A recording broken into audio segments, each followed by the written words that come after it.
Es para mí una gran alegría volver a las meditaciones que hemos venido teniendo por varias veces sobre el tema bebiendo agua del mismo pozo. Creo que todos nosotros acudimos a esa fuente para calmar nuestras sed, nuestras inquietudes, nuestras necesidades. Hemos estado estudiando una serie sobre el libro de Proverbios y hoy continuamos viendo un tema muy importante. Por ejemplo, en el capítulo que estamos leyendo ahora de Proverbios, nos encontramos con el tema de la sabiduría. La sabiduría es un concepto muy complejo, no es fácil de definir, porque depende de muchas cosas. El mismo von Rath, un estudioso del Antiguo Testamento, que ha ganado mucho respeto en los círculos bíblicos, dice que es bastante difícil agarrar el concepto de la sabiduría y definirlo, porque depende de muchas cosas. La vez pasada estuvimos hablando de los refranes del libro de Proverbios, ¿se acuerdan? En los refranes hay mucha sabiduría, queridas hermanas y hermanos y amigos, mucha sabiduría, porque es la experiencia de los pueblos, de la gente. Cuesta mucho inventar un proverbio. La única forma es viviendo.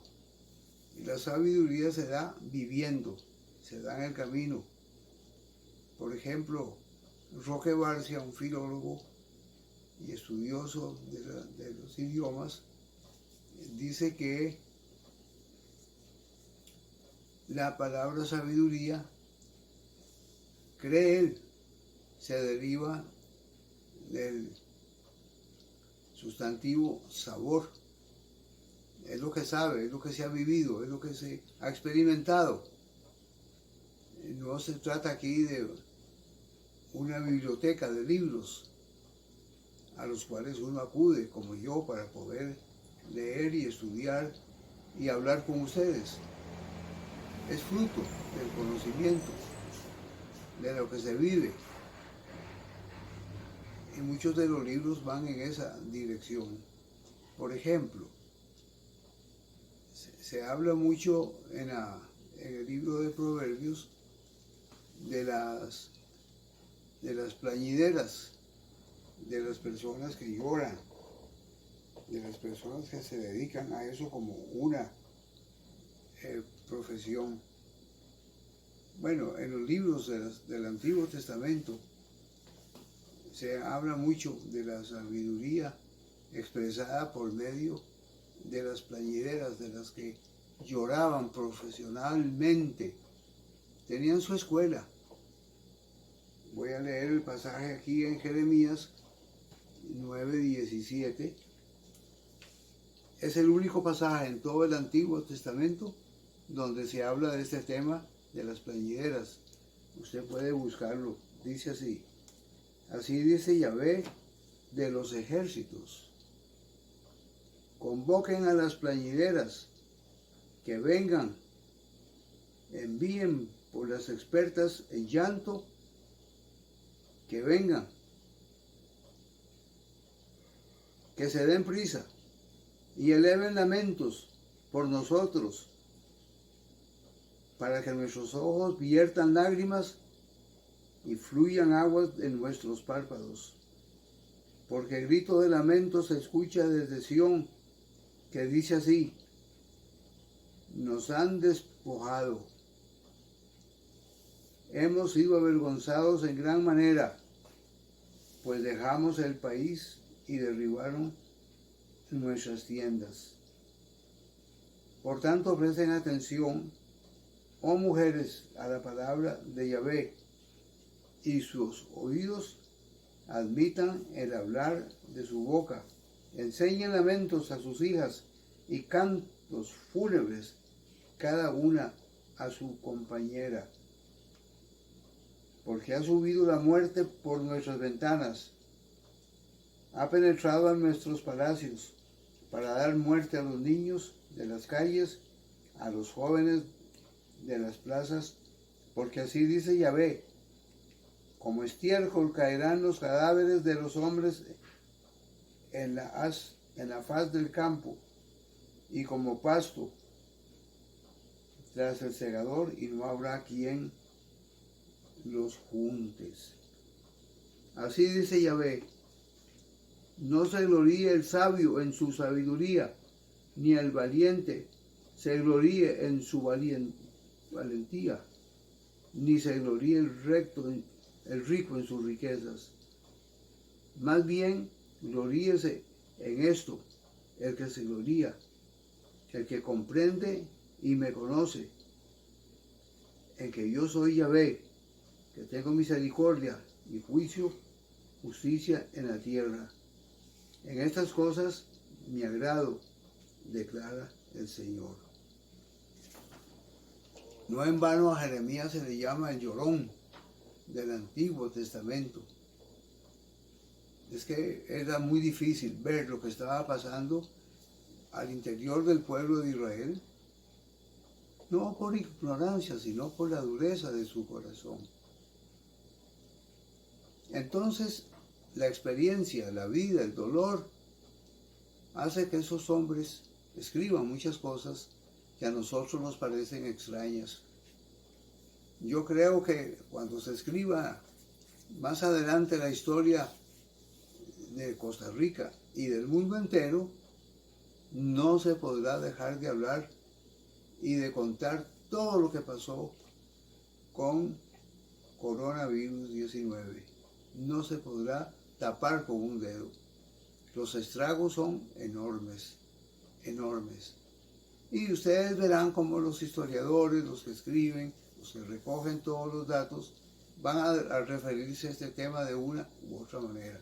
Bueno, a eso en el Antiguo Testamento se le llama sabiduría, a la experiencia de un pueblo, al dolor de un pueblo, las alegrías de un pueblo. Todo lo que el hombre hace está impregnado del conocimiento, de la sabiduría que da el conocimiento. Y el conocimiento a su vez se alimenta de las experiencias de la vida del hombre. Entonces, como es la vida, lo que se vive, por ejemplo, en la Biblia se habla de los carpinteros que construyeron el tabernáculo. Hablan de los marineros, hablan de los consejeros a los reyes, y termina hablando del que teme al Señor. Eso nos ayudará a medio definir lo que es la sabiduría. Es una lástima que, a pesar de que vivimos poco o mucho tiempo, no sacamos nosotros el provecho que nos da la vida. La vida enriquece a un hombre enseñándole muchas cosas que no las aprendería de otra manera. Por eso la Escritura una y otra vez llama, apela a la vida, a lo que el hombre hace, a lo que el hombre es. Ya habíamos anticipado nosotros en el libro de Proverbios algunas expresiones sobre la sabiduría, y me permito ahora leer unos cuantos versículos, que ustedes lo pueden hacer también en su casa, sobre el capítulo 2. La sabiduría resuena en las calles, dice el capítulo 1, y alza su voz en las plazas. Es decir, es algo que se vive, que se da, se aprende del fútbol, se aprende del oficio, se aprende de los estudios, de la gente que empieza y no termina, de la gente que con muchas luchas lleva a cabo su trabajo, la gente que saca provecho de las enseñanzas. Alguien ha dicho que el único animal que tropieza 2 veces en la misma piedra es el hombre, no por falta de experiencia ni de conocimiento, sino porque no ha asimilado lo que significa su vida. Vean lo que dice en el libro de Proverbios, en el capítulo 2. Hijo mío, si aceptas mis palabras y atesoras en tu corazón mis preceptos, e inclinas tu oído a la sabiduría y tu corazón tornas al entendimiento, e invocas al entendimiento y alzas tu voz a la inteligencia, y la procuras como a plata y la buscas como un tesoro, entonces comprenderás la reverencia a Yahvé y hallarás el conocimiento de Dios, porque Yahvé concede la sabiduría y la ciencia, y la inteligencia surgen de su boca. Y eso lo dice en el Antiguo Testamento una y otra vez, que el Señor da sabiduría. Solo permítanme leerles un pasaje pequeño en Éxodo 31 que confirma esto que yo les vengo diciendo, que confirma lo de Santiago cuando dice que todo don proviene de lo alto, del Padre de las luces. Una y otra vez así lo dice. Bueno, resulta que en el libro de Éxodo 31, 3, dice así el Señor: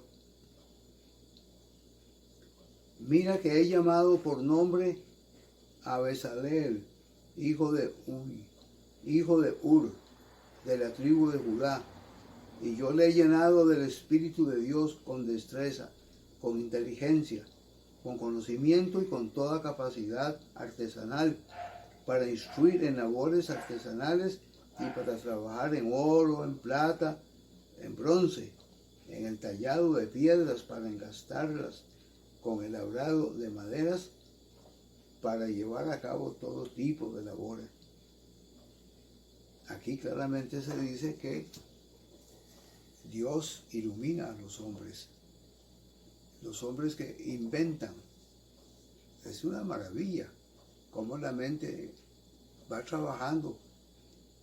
Hay que ver el trabajo, por ejemplo, de un arquitecto. Ellos ven cosas donde nadie las ve, un campo que puede ser útil. Y uno dice, pero ¿cómo es esto? ¿Cómo apareció esta belleza aquí? ¿De dónde sale eso? Pues de una mezcla de experiencia, conocimiento y ciencia. Porque nadie nace aprendido. Entonces, es muy práctico este libro de Proverbios. Y como les decía la vez pasada, hermanas y hermanos, la ventaja es que usted puede abrir este libro de Proverbios cuando quiera, a la hora que quiera, indistintamente. No tiene que ser el capítulo 1, el 2 y el 3 seguidos. Puede ser el 1, más adelante el 4, el 10, hasta llegar al 31, cuando termina con un canto, un elogio a la mujer trabajadora, a la mujer inteligente, a la esposa, a la madre fiel, a la madre cariñosa. Algunos se han rebelado contra este capítulo y dicen que es un capítulo machista, porque los hombres lo que quieren es tener una trabajadora en la casa que ni descansa siquiera para hacer las cosas. No, es que con alguna explicación sobreabundante se presenta en grandes rasgos a la mujer, que es el baluarte, el sostén de una familia. Entonces, leyendo bien las Escrituras, uno encuentra manera de enriquecerse, viendo la vida que nos rodea, la experiencia, las cosas que suceden, que no se repita lo malo, que no se repita lo que no es correcto, que se abandone todo eso y echemos manos de las cosas que sí nos edifican. Como dice en el capítulo 1 de Proverbios, al principio, cuando nos dice claramente El principio de la sabiduría es el temor a Dios. A mí me trae muchos recuerdos y me trae muchas alegrías. Recuerdo que cuando me matriculé en el Colegio San Luis Gonzaga de noche, porque tuve que aprender un oficio, zapatería para sobrevivir y para estudiar. Cuando compré el libro en el que iba a tomar las notas, en el cuaderno, me acuerdo que escribí Proverbios 1, 7 al 9. El principio de la sabiduría es el temor a Dios. El temor se alaba en las Escrituras una y otra vez. El que teme al Señor no es el que le tiene miedo, ese miedo morboso, sino que quiere cuadrar su vida de acuerdo con lo que el Señor enseña en su palabra. A los jóvenes, a las señoritas, a usted, hermana y hermanos, a todos los que tenemos que ver con la familia, esto nos viene muy a mano, que estudiemos este libro tan precioso que nos trae tanta sabiduría. Queridos hermanas y hermanos, pongamos en práctica todo esto. Quisiera darles gracias, amados hermanos y hermanas, por la fraternidad que tenemos en esos días hacia la gente, orando por el dolor de la gente. Estamos muy consternados con los estragos que hizo el huracán Amanda en El Salvador. Entró e hizo mucho daño a ese pueblo y encima está también coronavirus 19 presionando la vida de los hombres. Esta ha sido una época de dolor y angustia, de muchas lágrimas. Tal vez a nosotros no nos toca tan fuerte porque todavía no nos ha llegado, pero cuando ya llega sí experimentamos y nos damos cuenta. Hay una situación que a mí me ha dado mucha tristeza. Hoy las noticias dicen que como de 600 y tantos que se han recuperado mediante el plasma, un acercamiento a una vacuna que ha hecho efecto, ya no hay plasma para seguir experimentando y aplicándolo a la gente. Han hecho un llamado vehemente, urgente, a donar sangre y plasma, los que han pasado por eso y se han recuperado, porque los químicos hacen una combinación maravillosa, es una ciencia, y Dios les ha dado ese entendimiento para usarla para el bien. Y solamente 19 personas han acudido para dar un poco de plasma. Ya se les olvidó todo el bien que les hizo. Eso no es sabiduría buena. Eso es egoísmo y eso es malo. Hermanos, oremos unos por los otros. Oremos por los hermanos de la iglesia que están pasando por situaciones incómodas, por los enfermos, por los que tienen necesidad, por los que se sienten amenazados, que se les reduzca el salario o más del 50% para no quedarse del todo sin el trabajo por la crisis que tenemos.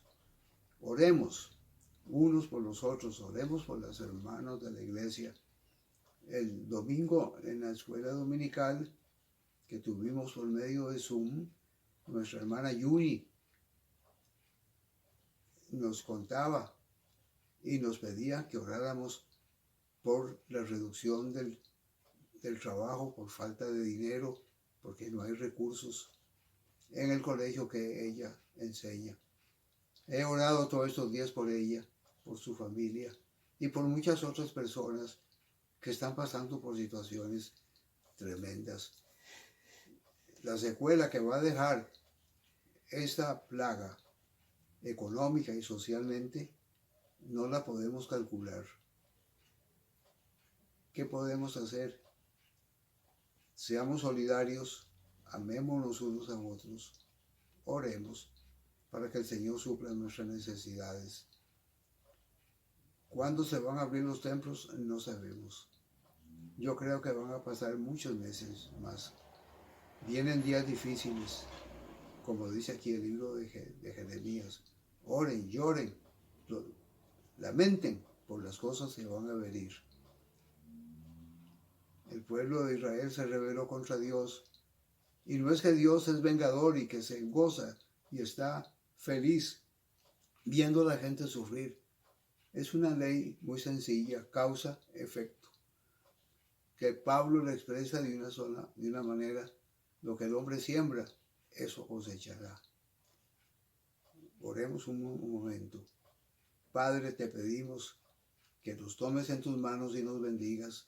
Bendice a nuestros seres queridos, nuestros amigos, bendice los pueblos que sufren, bendice el pueblo de Nicaragua, bendice a esa gente que sufre la opresión de las enfermedades y la falta de un trato cariñoso. Bendice, oh Señor, la crisis en los Estados Unidos provocada por la maldad de un hombre que no tuvo misericordia de un preso. Oremos para que eso no desencadene y traiga cosas muy desagradables. Oremos unos por otros y amémonos. Que el Señor nos bendiga y nos veremos pronto de nuevo en este su programa, Bebiendo Agua del Mismo Pozo.